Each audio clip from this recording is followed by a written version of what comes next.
What video games offer is a direct, mostly non-variable way to reliably experience this sense of progression, journey. Bro, I just realized we're both wearing this fucking zip up like collar sweater shit.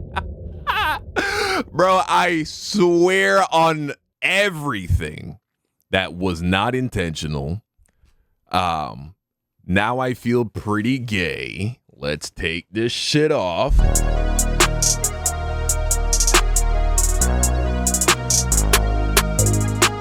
Young men giving up.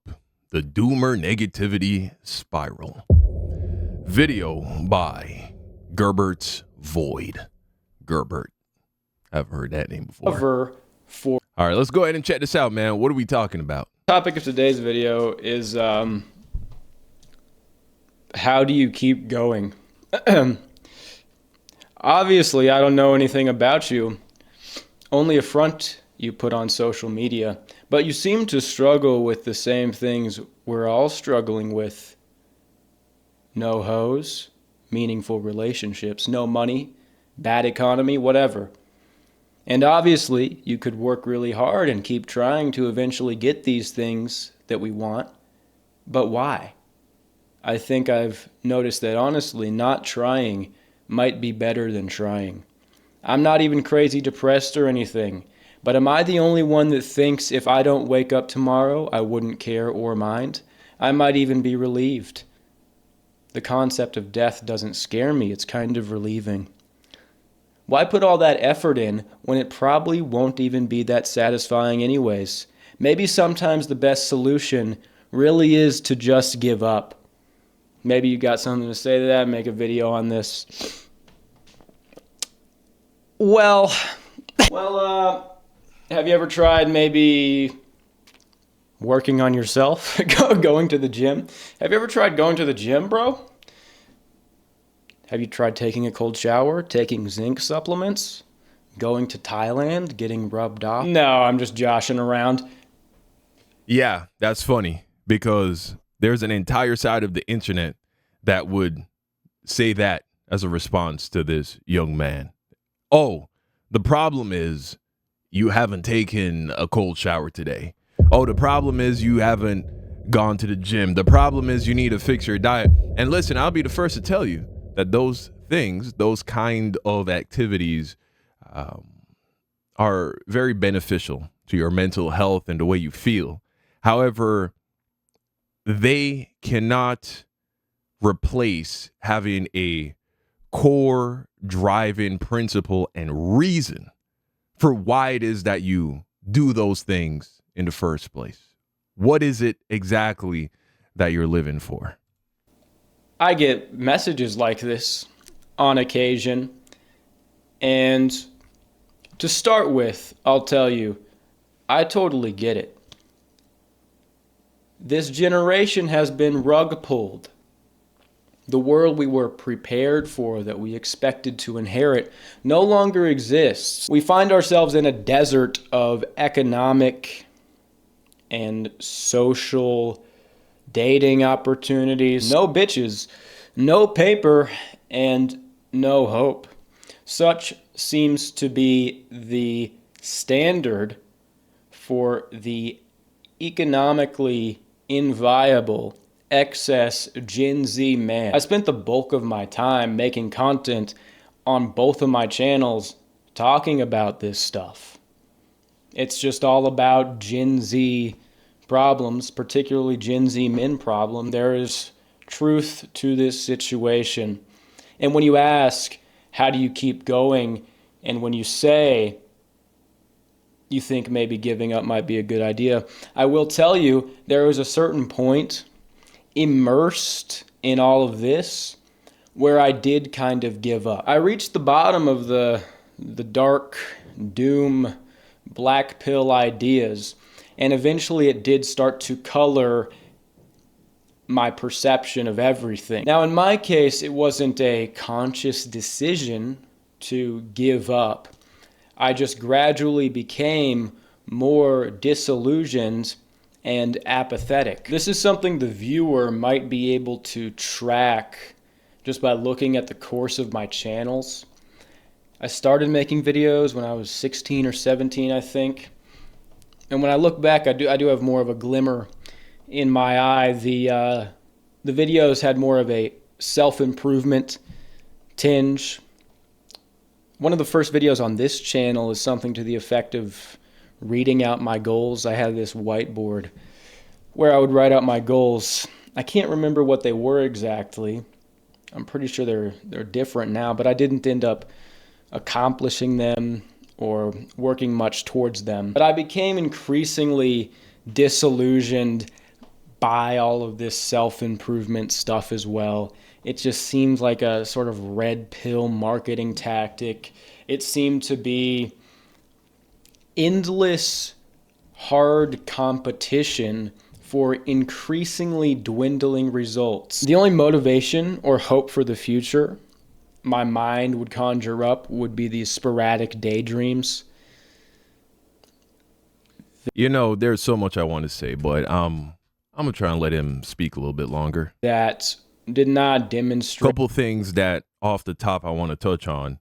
The two lowest points of my life, and I think I have my reason, or what I believe to be the reason why self-improvement for the sake of self-improvement ends up being a dead end for a lot of people.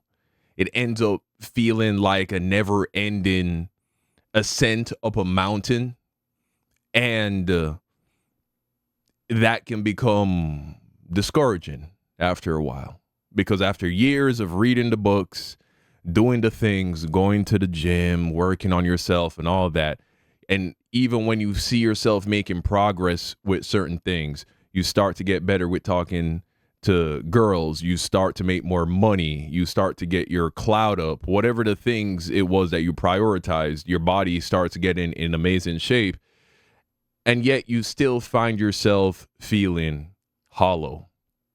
And a lot of people believe that the solution to that is, I mean, people find different things to make the new goal, but it ends up just being a different iteration of the exact same problem. But we'll dive into that in a bit. Any sort of real intention or plan. It was just like fantasy. The feeling you describe about not caring if you wake up or not is also real. It's a sense of being in limbo. Not really wanting to live, but not actively wanting to not live. But it's all good, dog. It's a sense of, what's the point exactly? What's the point? Because inherently, everybody knows to some degree that these various things that we are told to pursue, maybe not everybody, but a lot of people understand, because as humans, we have the ability to extrapolate. What do I mean? You went from walking to having a car. And then if you upgrade that car, if you've ever upgraded anything, truly, whether that be going from the Xbox 360 to the Xbox One, going from booty Android to your very first relatively new iPhone, whether that be going from wearing pretty lame shoes to the very first time you got a pair of really nice sneakers. Maybe it was Jordans, Yeezys, or maybe, you know, some designer shit, whatever. We have all tasted leveling up materialistically. Also, maybe you've tasted what it feels like to go from being in worse shape to better shape, going from not having a girl to having a girl, or going from pulling girls that you didn't think were that attractive to, you know, bagging a pretty girl for the first time. Point is, what all these things have in common is that it's just not fulfilling, right? You don't feel satisfied. You don't feel like, there, I did it. You get used to it very quickly. And somehow you find yourself more or less feeling the same way you felt when you had nothing. Before you started the journey, you find yourself halfway up the mountain. Now, the mountain you never go past halfway up the mountain. No matter how high you climb that mountain, you're always halfway there. And that's how it's a trap. But you get to that point and you should feel exponentially better than you did at the bottom of the mountain. But for whatever reason, you find yourself feeling no different. You can even experience this with religion. I felt this with religion. When I compared how I felt right before I deconstructed and left religion and left Christianity, how I felt about myself as a Christian and my dedication to God, I felt no more holy or closer to God than I did, or devoted to God than I did in the beginning. In fact, maybe in the beginning, I felt even more. But when I look at how I was living my life, at the end, I was so devoted in terms of my commitment to the religion. How long fasting, praying, sacrificing the flesh, my language was clean, not drinking, not smoking, all these various things. So dedicated. And yet I felt still so far away from the top of the mountain, right? And but again, whether it's money, whether it's success, clout, whether it's chasing women, it's all the same if you approach it from the wrong perspective. Now, you can have all of those things and have a very happy, fulfilled, enriched life, and where you have these things and you enjoy it. You have this money and you enjoy it. You have the clout, you enjoy it. You have the success, you have the girl, you have all these things and you thoroughly enjoy it. But the difference is understanding one thing. And we're going to dive into that one thing a little bit later. That's how it is. You didn't think you would go your whole life without a period where you're yearning for the sweet release, did you? Get real. We're here. It ain't all roses and hoes. All of that is to say, I feel you. I get it. But now I must suggest an alternate path. Gerby doesn't feel this way no mo. This is coming straight from the heart of the black community. What you are experiencing... What the fuck was that? The heart of the black community, this guy. Oh, shit. When you frame it as a sort of logical, rational decision that maybe giving up is better. I would posit this is not logical or rational at all, but quite emotional. And here's why. First, I got to get the corny stuff out of the way. When you say, why put all that effort in when it probably won't even be that satisfying anyways, maybe sometimes the best solution really is to just give up. The way this is framed is peculiar. The reward itself, the goal being completed, it provides some satisfaction, but it's very transient. Of course, the actual fulfillment comes in the effort itself. So when you say, why put all that effort in when it won't be that satisfying? The effort is the satisfaction. Do you play a game to beat the game or to play the game and enjoy the game? When you are locked in... Well, you only enjoy the game if you're winning. I don't know about you, but I hate playing games when I'm losing, especially if I'm getting blown out. Pause. And a lot of people feel like they're getting blown out by life. That's why people don't want to play the game. See, if it was an objective truth that just going through the motion, walking the journey, that the way is the fucking goal, or whatever the cliche sayings that they have to basically say, oh no, the joy comes from doing the thing. If that was the case, nobody would ever need to be told that. They would just wake up every day, do the things, and be happy, right? Oh shit, headphones got unplugged there. They would do the thing and be happy. No one would need to teach them or tell them that, hey, by the way, you're supposed to enjoy the process, right? And so it's not true that the process is inherently the point. Again, all of this, I'm going to bring it together so nicely for y'all in a very succinct and concise way. And it's so simple, but completely changed my life. And I know it will change yours. It feels great. And this type of hard work is its own reward. I told you it would be corny. That's basically just saying it's not about the destination, but the journey. When you were expressing this why do anything, and this walking in between sort of life and death, not really caring, what you are experiencing is apathy. And what I think should be understood about apathy is that it is merely a cover for fear, for being scared. Maybe the best solution really is to just give up. When you say give up, you're not talking about just lying down and rotting, nor are you talking about directly ending your life. Because you're not describing a genuine desire for annihilation, you're just describing apathy. So what does giving up look like then? In the context of young men today, what it looks like is not doing anything, sitting at home, smoking, interacting with new media, gooning, gaming, watching shows, constantly coping, constantly seeking escapism.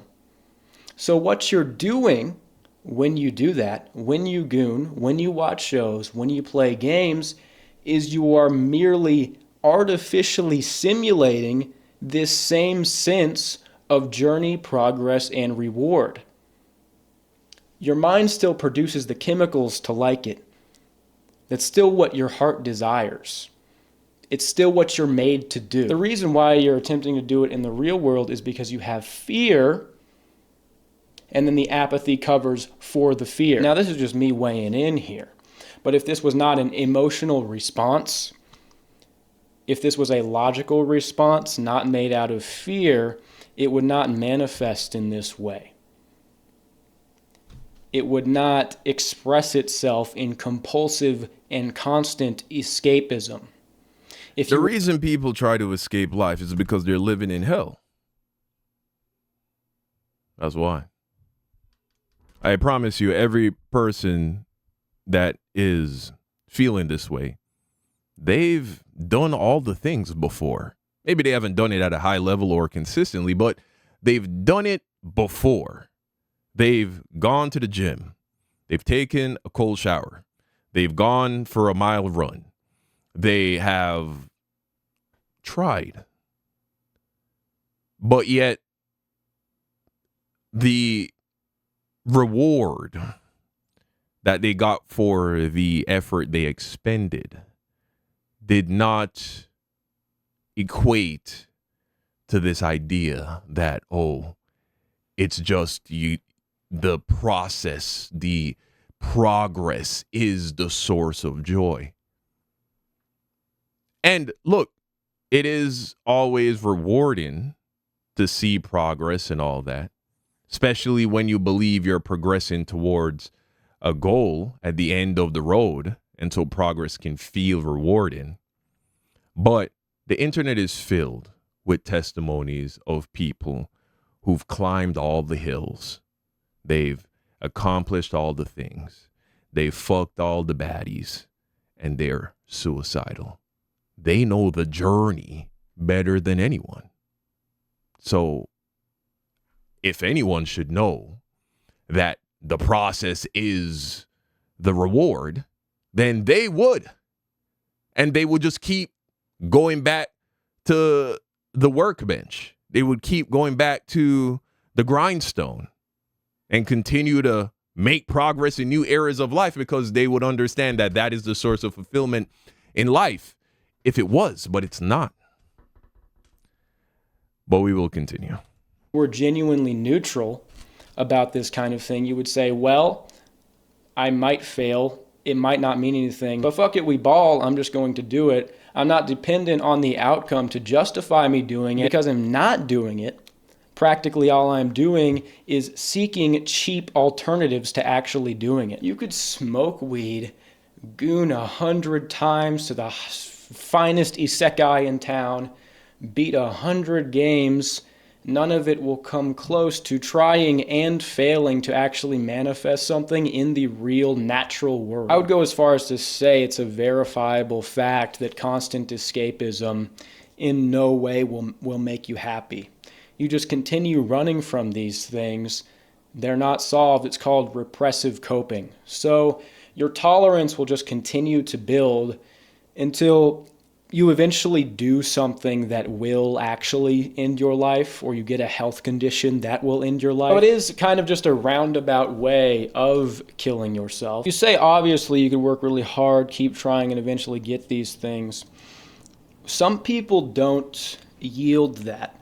It's something even I used to think about a lot, that I talked about before on, I think on the main channel, a video about video games. What video games offer is a direct, mostly non-variable way to reliably experience this sense of progression, journey. Bro, I just realized we're both wearing this fucking zip up like collar sweater shit. Bro, I swear on everything that was not intentional. Now I feel pretty gay. Let's take this shit off. I didn't realize that. I was just like, wait a second. Hold on. I'm like the, like, what the fuck's going on here? All right. There we go. That's much better. And community that men now may feel is completely inaccessible to them in the real world.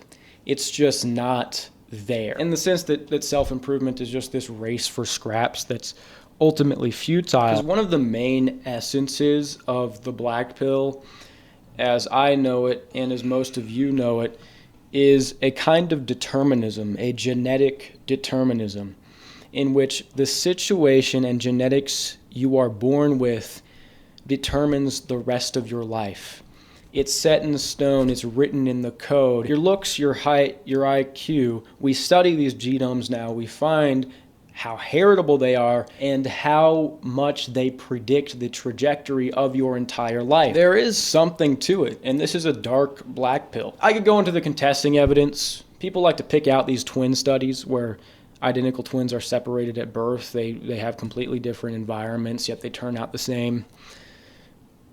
But there are other studies following the same model that reveal completely different life paths. It's not like all of this stuff is always replicable. I mean, also, you can find examples of identical twins who are raised in the exact same environment and have completely different outcomes, which completely contradicts this idea that your life is predetermined by your genetics and shit like that. It's not at all.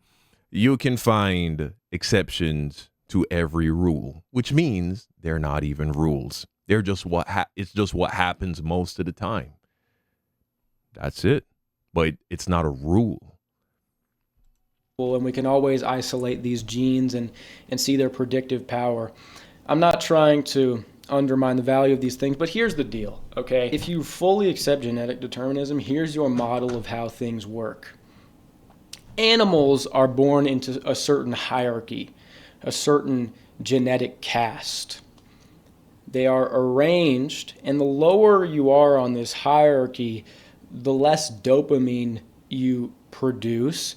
You don't make. Your life is materially worse as this creature. It's like the famous lobster. When you're at the bottom of the dominance hierarchy, you have no dopamine. Jordan Peterson. Something like that. But if you believe in genetic determinism, we are also arranged in this hierarchy. The difference between us and lobsters, we still have no means of ascending or controlling our fate, but we just simply have the awareness, the consciousness to bear full witness to the pain of being born in a lower caste, which most of us will be, because the hierarchy is a pyramid. You are born with this genetic fate. Okay, so I've spoken about this in the past. I'll link to it again. A speech that was given on a Tony Robbins platform by a PhD, a doctor in, I think it's biology. He is an expert in the field of genetics and genealogy.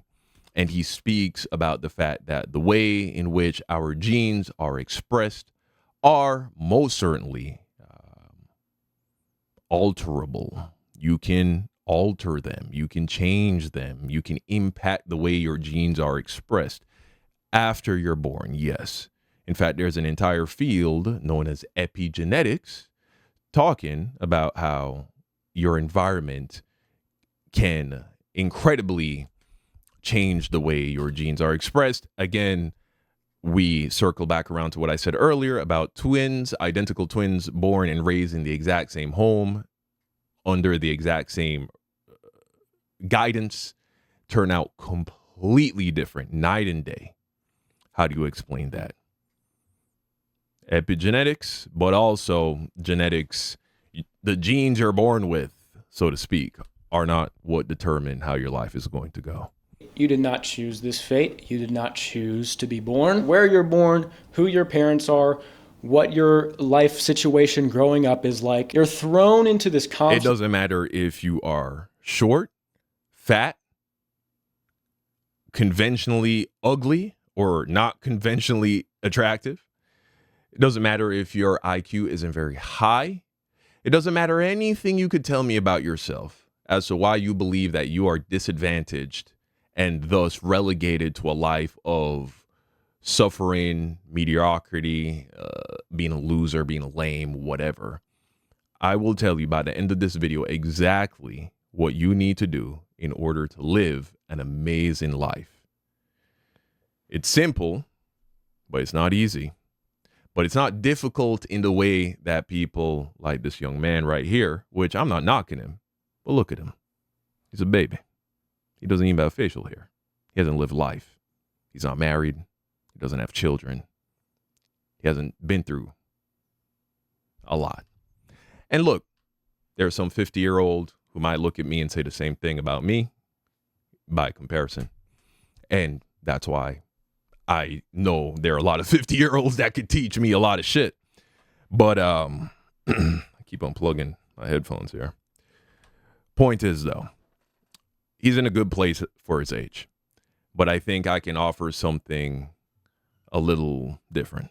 Influence of factors that will determine your life. And the only purpose your consciousness, your self-awareness serves is to experience the misery, not just physically like an animal does, but mentally, the fear, anguish, and doubt that will lead a human to take his own life, unlike an animal would do. Is this what you believe? Then why are you still here? I refuse. I mean, I could frame it like a Pascal's wager. You know, even if it is real, I would not choose to accept this model of the universe because it's just fucked. But honestly, it's not like that. I don't choose to not believe that. Honestly, it is kind of just a matter of intuition. I'm not going to apologize for any philosophical or theological beliefs I have. It doesn't make any fucking sense to me, just on a basis of my intuition. The purpose of awareness, of consciousness, is the ability to have some agency, to somewhat be able to transcend your position beyond your animal conditions in which you are born into. This is just something I believe, and it's not really something I could choose not to believe. Even after falling into this stuff, I still knew it. And it might be presumptuous to say even people who think they believe in genetic determinism, think they believe this model of the universe, they don't even truly believe it. Call me, I don't want to really push that hard, but if you really believe that, I feel like your actions would be different. You know you can transcend, but you don't want to, and again, it goes back to the fear. Because the truth is, there is a kind of pleasure. There's a comfort, there's a pleasure in the darkest depths of the black pill. Because you're a tragic soul, anyone who has a brighter model of things is just coping. You know, people say religion is a cope. Well, in your framework, everything is a cope. Every action humans do is a cope to distract from the inevitable death they will experience. So it's ultimately absurd to call something a cope, and also keeping it real. Somebody saying a claim and you saying, oh, that's cope. Somebody saying a claim that they believe in something higher, that they believe in their own agency. Oh, that's a cope. You calling things cope is a cope. Right? That's why it destroys itself. You're sniping dopamine. You're being right.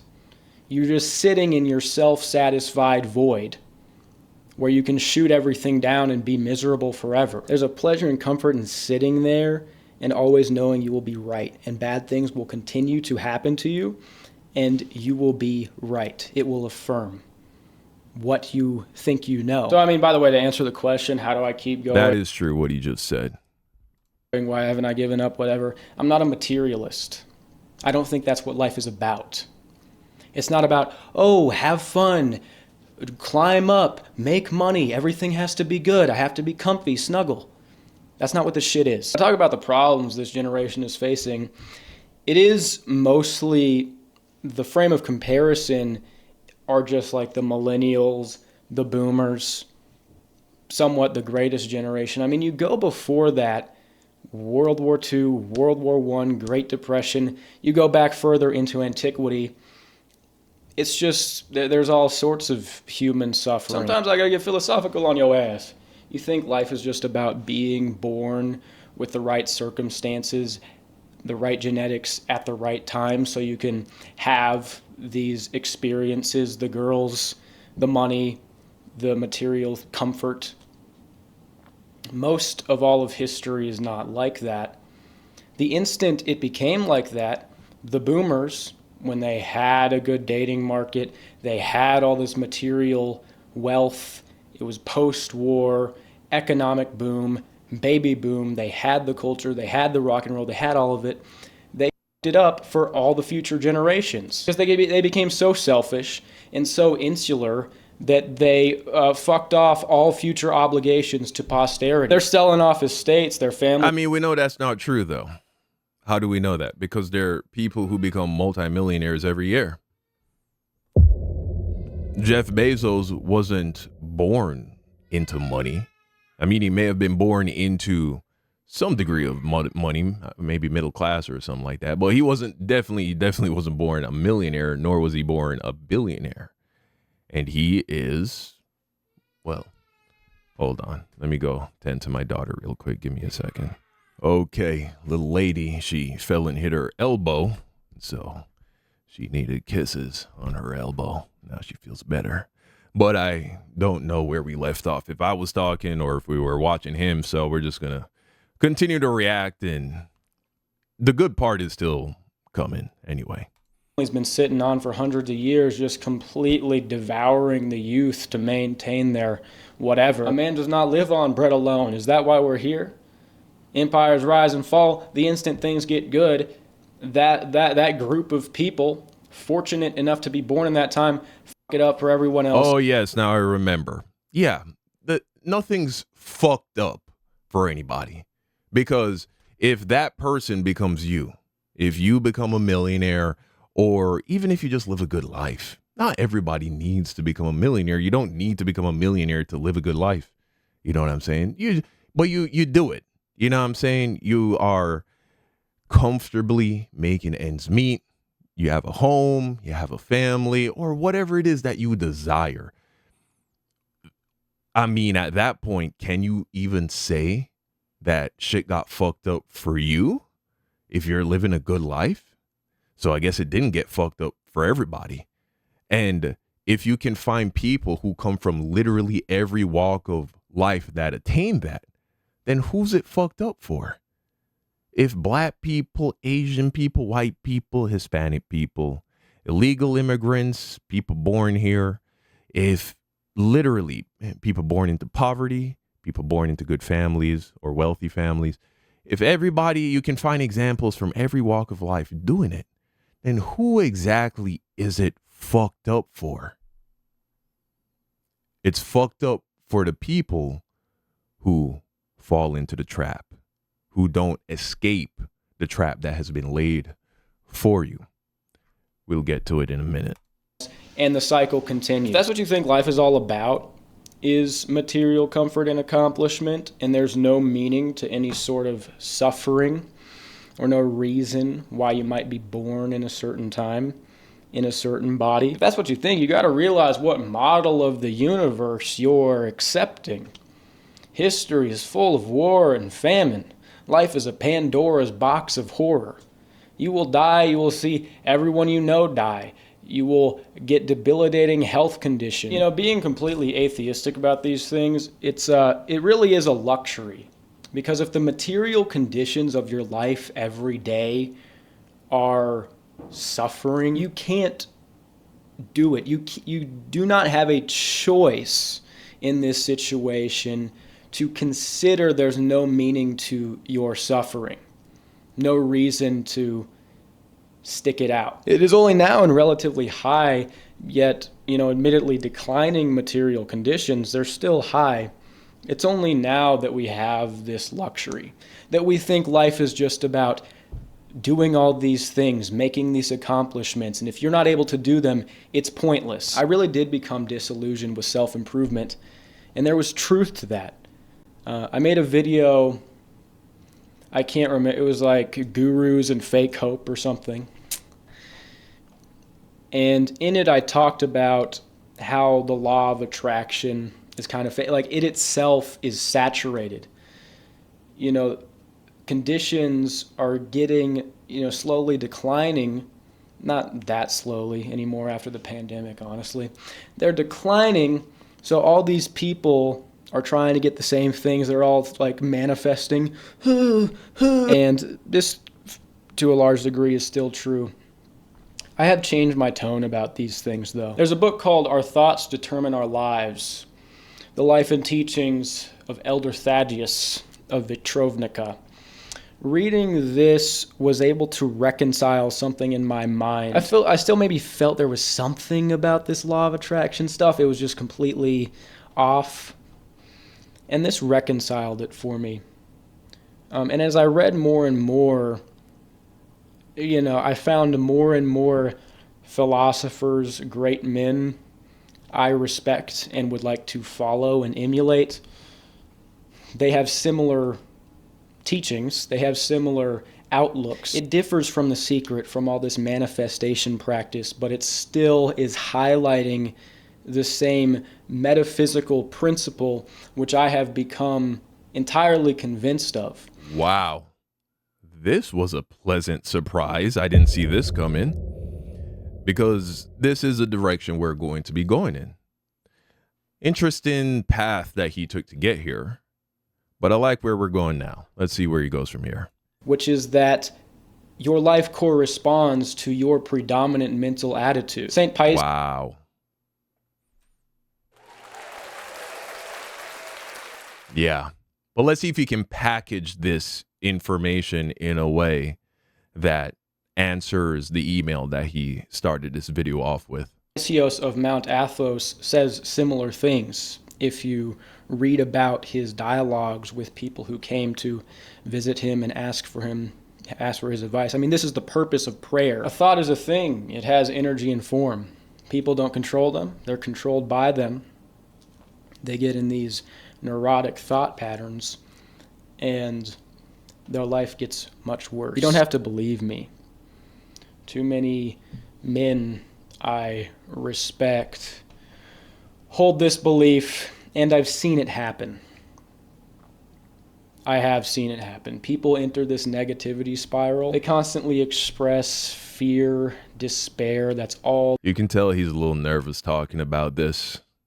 He's probably cultivated a fan base of materialists. You can tell because he keeps swallowing, pause, like, and we've all been there. I've experienced that, talking about things that I'm somewhat uncomfortable to talk about, because you always are concerned that depending on what you're talking about, that people are going to think you're foolish. But as the Bible says, the wisdom of God is foolishness to man. But I ain't religious, and I sure as fuck am not a Christian. But we'll get to it in a second. all they think about, and it keeps on happening. I've seen it way too many times. But this does differ from The Secret. It differs from these manifestation techniques, you know, where you just sit down and you try to imagine all these things. Because all that stuff is entirely connected and dependent upon the result. It feeds. Yeah, essentially, I agree with him. The book, the concept of manifestation that you would learn in The Secret, and that's how I became a YouTuber. I read The Secret, I applied it, and I became incredibly successful and I went from making, like, I don't even remember at this point. I don't know, like less than $1,200 a month doing various jobs to my first check from YouTube was $8,000. And I never saw a decline in how much money I made. It only went up from there. I never saw a decline until I became religious, became a Christian. And that was fine because I so value that arc, that period of my life, because it equipped me with so much wisdom and understanding that I can now apply the things that I was reading in the Bible in a more metaphysical way, and the results that it is yielding in my life. Amazing, amazing. But we'll get there. We're almost done. Feeds the greed, the lust, what would be called the passions. When you can observe the principle itself, if you're always thinking about the problems in your life, you will find you always have more problems. If you instead switch your mindset to being grateful and thinking peaceful, good things about yourself and others, you will find your life will be peaceful. You will have more things to be grateful for. I experienced this in immersing myself in all these black pills, in accepting all of these things. Not only the genetic determinism stuff, but the economic, the other social issues facing Gen Z now. Oh, it's so much worse than it was, 1960s. Back then, their mindset was so optimistic about the future. Now everything's pessimistic, everything's going down. I saw this and it colored my whole view of the world. And I did reach this state of... Also, I don't know if that's so true, bro. Maybe there were some people who are optimistic about the future, but there are some people who are optimistic about the future today. I mean, if you take a look at black people, for instance, living in America in the 1960s, don't forget the civil rights movement resulted in the passage of the civil rights laws in 1964.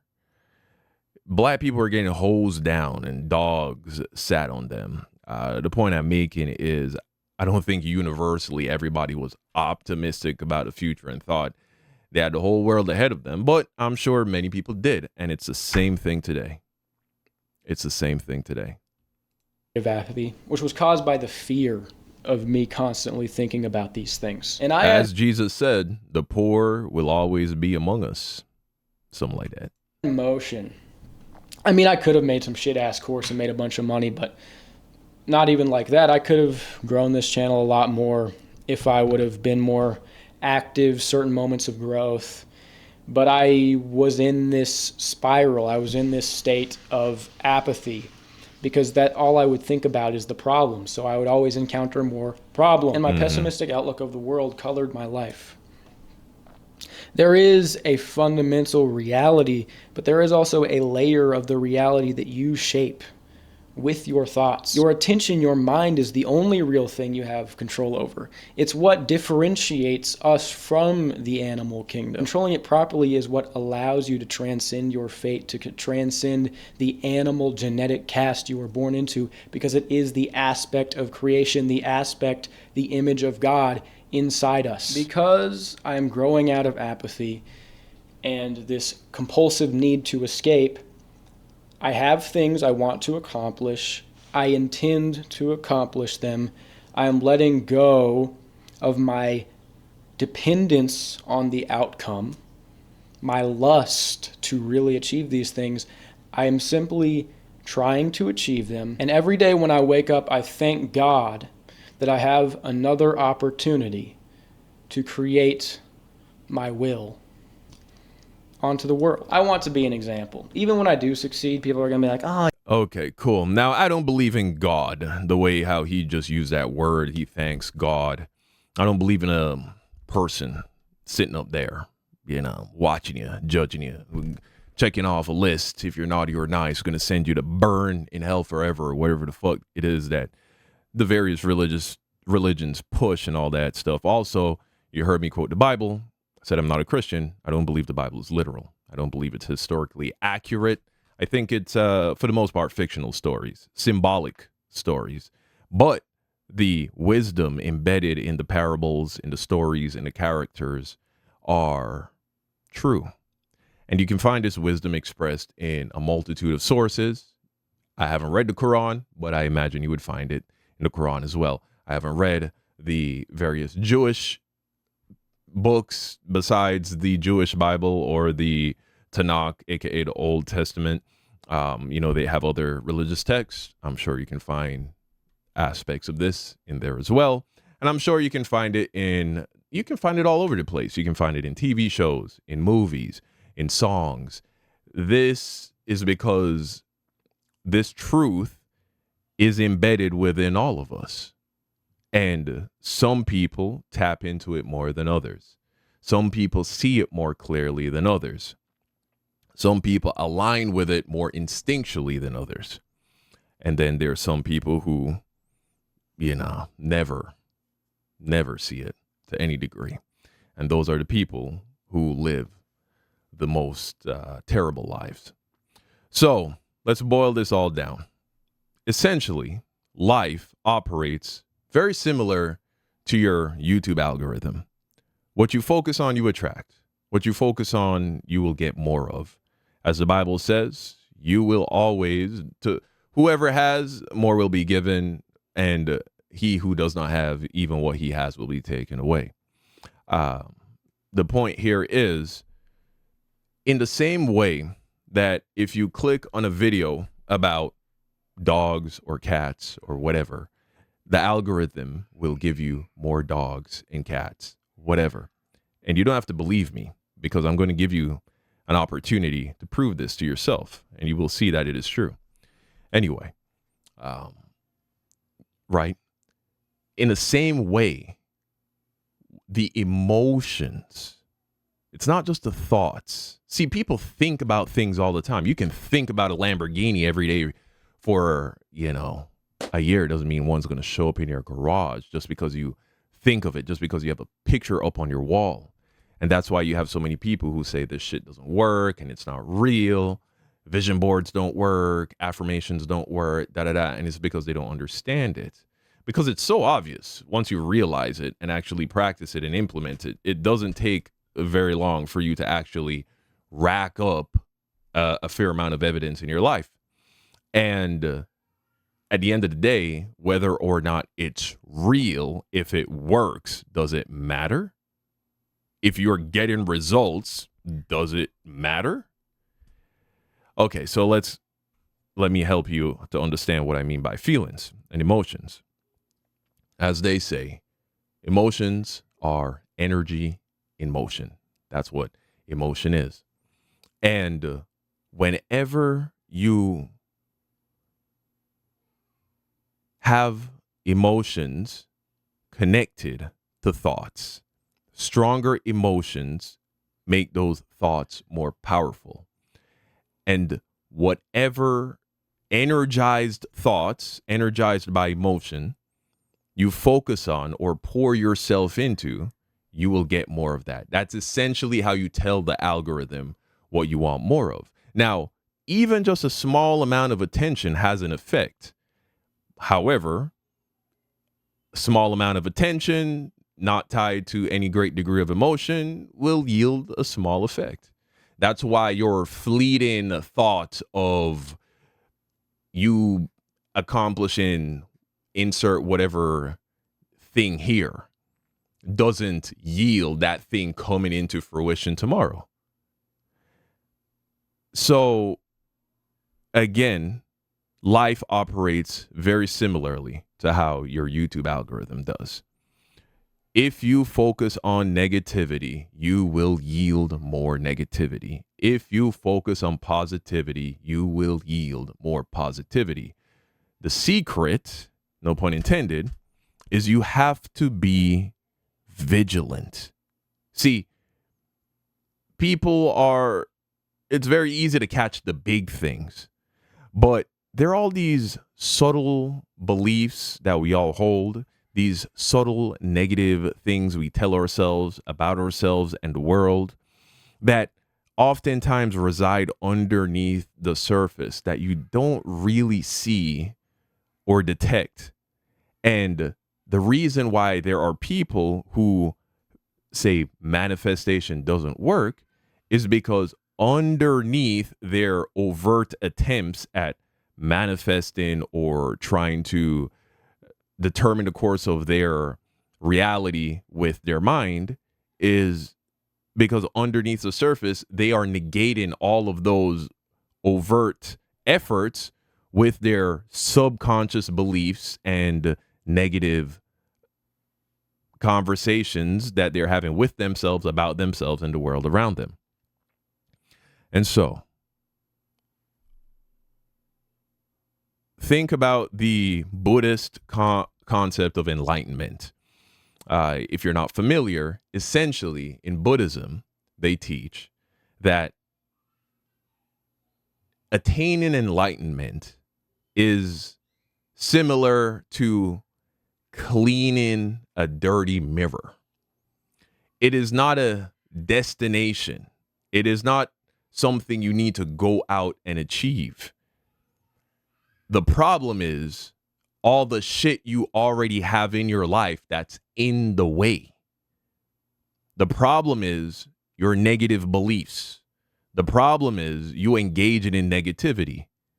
When you argue with people, anytime you engage in anything that makes you feel bad, whether that's watching a show, getting into a fight with someone on the internet in a comment section, getting all riled up by the news or politics or something you saw on Twitter, aka X, will we ever call that shit is Twitter, man, but whatever. Engaging in anything that makes you feel bad, you're going to yield more bad. When you tell yourself negative things about the world. And so much like attaining enlightenment is akin to removing the dirt off of a mirror, attaining a life where you are happy and fulfilled and just love life is really more about not engaging in and entertaining negativity than it is about trying to be positive. I'm not telling you to walk around and just smile. I'm telling you, and force it, even though in the back of your mind you're thinking about the bills that need to be paid and this person's sick and, this person's at work is a dick and you're failing this class and da-da-da. And you just walk around and be like, I'm so positive. Oh, life is great. Oh, if I just think about getting straight A's, I'll get straight A's. No. What you need to do is eliminate the negative.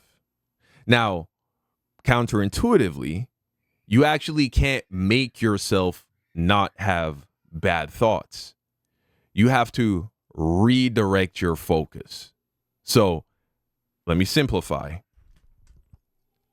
Your negative thoughts, and more importantly, your negative feelings are what are causing bad things to happen in your life. Simply put, doesn't matter the source, doesn't matter the topic or whatever. Anything negative, anything that's making you feel bad about yourself, about your life, whatever, these things, much like your YouTube algorithm, it's like you're telling the universe, I want more of this shit. However, unfortunately, you cannot stop yourself from having bad thoughts. It's like if I tell you, don't think about a pink elephant. You can't make yourself stop thinking about a pink elephant. What has to happen is your focus needs to shift to something else. And then eventually you might just realize, oh yeah, I stopped thinking about pink elephants. Interesting. And in doing that with a high degree of discipline and consistency and persistence and perseverance, what you will notice is less bad shit happens. And then when good shit happens, shit that makes you feel good, shit that makes you smile, whether it's watching a funny show, going on a walk, having a laugh with your friends, enjoying a glass of wine in the evening, right? Whatever it is that makes you feel good, something good happens. You some good fortune happens to you, which you will notice as you stop focusing on the bad and you start focusing on the good. More good shit will happen, and then you appreciate it. You dwell in it. You soak it up. You soak it up and you soak it in. All of the good shit, right? Oh man, I'm really enjoying this movie. Oh man, I'm really enjoying this food. Oh man, I'm really enjoying spending time with this person. I'm really enjoying this workout. I'm really enjoying playing basketball. I'm really enjoying. Focus on these things. Ooh, I got a little extra money on my paycheck this week. Ooh, I did better on this test than I thought I was going to do. And you just focus on that. And every time something bad, something negative tries to rear its head, nope. Now, the next level up from that is actually telling yourself the opposite. And so, for instance, you might have the thought, oh, I'm not attractive. I'll never be with a beautiful woman. That thought pops into your head in some form, right? Let's say that's you. Well, then you identify it. You don't judge. You don't criticize yourself. You don't blame yourself. You don't look, this, it's not your fault. You didn't choose to have that thought, did you? You didn't make yourself have that thought. So why guilt yourself for it? But what's important that you do is that you notice that that thought occurred. And then you have to realize, listen, this is just a story you're telling yourself. Who's making this up? Who is the person that is asserting that you will never marry a beautiful woman? Because whatever thing you want to point to, you can find a guy with that condition, whatever it is, who managed to marry a beautiful woman. And so that's not a real rule. What you really are saying is you don't believe that you, just because you're you, will ever attain that thing. It's not because of any excuse you want to, oh, I'm not tall enough, I'm not good looking enough, this, that, and the third. Because you can always find exceptions to that. So it's really just a rule you're making up for yourself. Why impose that rule on yourself? It's just this negative mindset you have. And so you see that, you notice it, and then you assume the state of being the opposite. And so, oh, I'll never have a beautiful woman because whatever. Notice it. No, not entertaining that. Then you shift and you imagine, what would life be like if I currently had a beautiful girlfriend that loved me and respected me and appreciated me, or a beautiful wife that loved me and supported me and respected me and appreciated me? How would I feel? How would I walk? How would I talk? What decisions would I make? And then, this is now using your imagination, you assume that state. You're essentially pretending. This is what it truly means to visualize. This is true visualization, immersing yourself in the actual reality that you wish to occupy. If you're sick, you immerse yourself in the reality of being healthy. Now, of course, the greater the perceived distance between your current reality and the reality that you wish to attain, the harder it is to feel that way. And so, for instance, if you have the sniffles or you have a little ache in one of your joints, it's fairly easy to imagine yourself feeling healthy. But if you have terminal cancer and the doctor told you you have 3 months to live and you can't even get out of bed, you're so sick, then imagining that you're healthy now becomes a lot more difficult because you're perceiving that the distance between you and that is so much greater. And that is the definition of a miracle. When you close great distances in incredibly short periods of time, this is what people consider a miracle, right?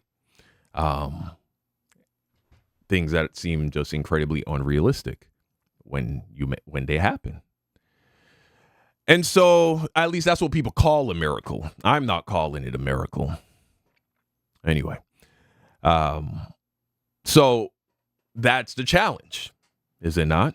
That's the challenge. See, if you're a good-looking guy with charisma and maybe even had a girlfriend in the past, but maybe you're just in kind of a rut, it's probably pretty easy to imagine what it'd be like to be with a hot girl that loves you and respects you and is a good woman, right? Maybe you just got to take one of the girls you've dated in the past and maybe like tweak her a little bit, upgrade her a little bit. Pretty easy. But if you're a guy that, you know what I'm saying, by society standards, you're busted or whatever the fuck. Now, and maybe you've never even been with a girl. This is a lot harder. And so that's where the entire challenge is. But that's where your faith comes into play, right? That's why Jesus said, if you had the faith of a mustard seed, you can do whatever the fuck. You can do anything, right? Tell a mountain to get up and go over there, right? This is a real message in behind it, right? That's why Jesus said, anything that you wish to receive, if you believe you've already received it, it will be yours.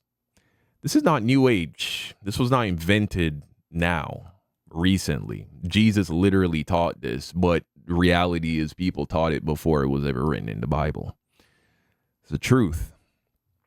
And so this is a concept that's been around for a long time, but here's the beautiful thing.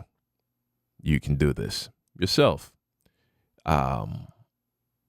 Just practice not focusing on negativity and focusing on positivity in the way that I described, and you will see good shit starting to happen, less bad shit happening. Now, of course, there are always ways to rationalize it away, and ultimately, whatever you believe to be true will be your reality. And so there are those who will carry such a high degree of skepticism about this that they will never entertain it, never try it, never give it a real shot, always have this like high level of doubt underneath it. Why? Because they don't want it to be true. And people don't want it to be true for a number of reasons. Ultimately, it comes down to not wanting to be disappointed, right? Or maybe it conflicts with some other major belief in your life, right? Can't believe this shit if you're a religious person. Well, you can actually, because again, like I said, it's biblical. But, you know, I've been around the block with Christianity. I know there is a large swath of Christianity, for instance, that demonizes prosperity gospel, right? This idea that God wants you to be prosperous, healthy, and happy and all that shit, right? It's demonized. And so that really is the version of Christianity that encapsulates that, but it's literally what Jesus says. Jesus says anything that you ask for. If you believe you have already received it, assume the state of the reality you wish to occupy, it will be yours. Now, of course, people don't really believe what Jesus said. And it's not just concerning that. They don't believe what he said about most things, most practicing Christians. And as a result, they'll explain it away. Oh, well, he didn't really mean anything. He just meant the will of God. And then you ask, oh, what is the will of God? They can't tell you. Is it God's will that everyone be saved? I'm pretty sure that's in the Bible. And so if you believe that, will that be true? Nope. Right? No, because then, all it would take is the faith of one man to ensure the salvation of the entire human race. But people got to burn in hell because you need that threat of people burning in hell so that you can, scare people into doing what you want them to do and all that shit. Anyway, this is not about taking digs at Christianity or anything like that. I'm just trying to show you that this shit is biblical and it's not new age, but fuck it, call it whatever you want. I don't care. It's real and you can try it. And the people who understand this and implement this, they live amazing lives. It becomes a positive feedback loop where it just keeps spiraling upwards. And there will be challenges. I'm not saying that it's all roses, like you'll never be tested emotionally. You will be, right? Because faith without works is dead. And so you will come upon situations where your faith in thinking positively and focusing on positive things will be tested. Right? If you have the belief, let's say, oh, I have the belief that shit just will always work out for me. And then you come upon an opportunity where you got to spend your money to help somebody out. And it's the last bit of money you have. But supposedly you believe that shit always works out for you. Here comes an opportunity to test your faith and how much you really believe in this shit. And then in your following through with it, you see the return on investment of your faith. And, and so that aspect, if you're hip to prosperity shit in Christianity, that might sound somewhat familiar. It's a little different though. Because with the religion, it's somebody else. It's external. It's separate from you. But reality is everything is all you. Right? You are yet another expression of the divine consciousness. Right? We are all one. I and the Father are one, essentially. If I and the Father are one and we are all one with the Father, then we are all one. And so, yeah, man. But the beautiful thing, unlike religion, see, with religion, you got to take it on a nigga's word. Because, I was a Christian for 3 years. I didn't see a single miracle, right? I didn't see a single person do anything miraculous. And I'm not saying that there aren't people who do accomplish these things. I believe there are. I just didn't see it. And I think that's the experience most Christians have. But people see shit that they chalk up as miracles, and that does it for them, and that's good for them. But the point is, most people are kind of just hanging on to the faith with the hope that they're going to die and go to heaven, or at the very least avoid hell. And so you kind of have to keep the course on this journey until you die to find out whether or not this shit was real or not, for the most part. However, with what I'm suggesting to you, this is something you can literally try, experiment with, and see how it plays out. I guarantee you, if you do not entertain negativity to any degree, focus exclusively on things that you can appreciate, positive things in your life. And when negative self-talk comes up, you recognize it, you stop it. And by stop, I mean you stop entertaining it and you assume the state of the opposite of whatever it is you are saying, right? Man, I always get sick at this time of year. Oh, no. I'm always healthy at this time of year. I always feel great at this time of year. And then you assume that state. And like I said, the difficulty of assuming the state depends on your perceived distance from that reality when compared to your current reality. So, to the person who sent him this email initially, and all the things he was saying, if he were to ask me, what is the point? I would respond that the reason that you feel this way about life, why you feel this apathy, why you feel this negativity and this despair and all of this, is because you are entertaining an array of negativity in your life. You're arguing with people, you're talking shit about people, you're gossiping with about people, you're complaining about this and that, you're focusing on the bad, you're talking shit about the politics, and you're watching negative this and negative that. You're reminiscing on past experiences that went wrong. You're reliving bad events in the past. You're arguing with people in your head. You're holding grudges. You're doing all these things.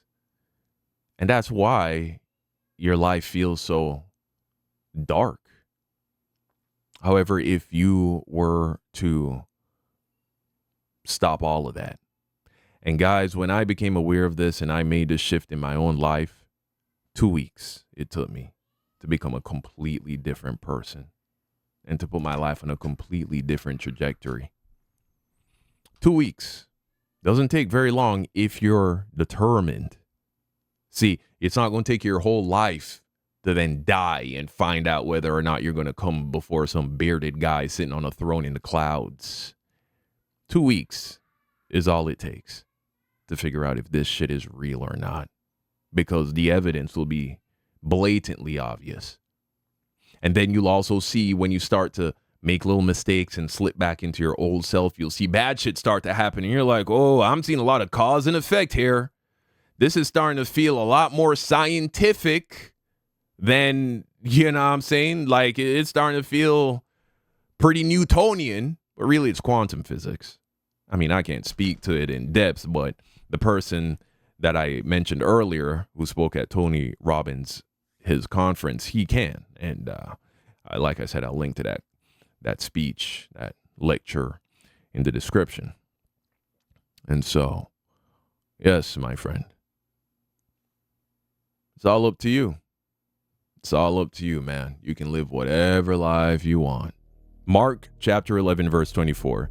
Therefore, I tell you, everything you pray and ask for, believe that you have received it. Not that you will receive it, that you have received it. Assume the state of the reality you wish to occupy, and it will be yours. All right, guys. Hope that helps.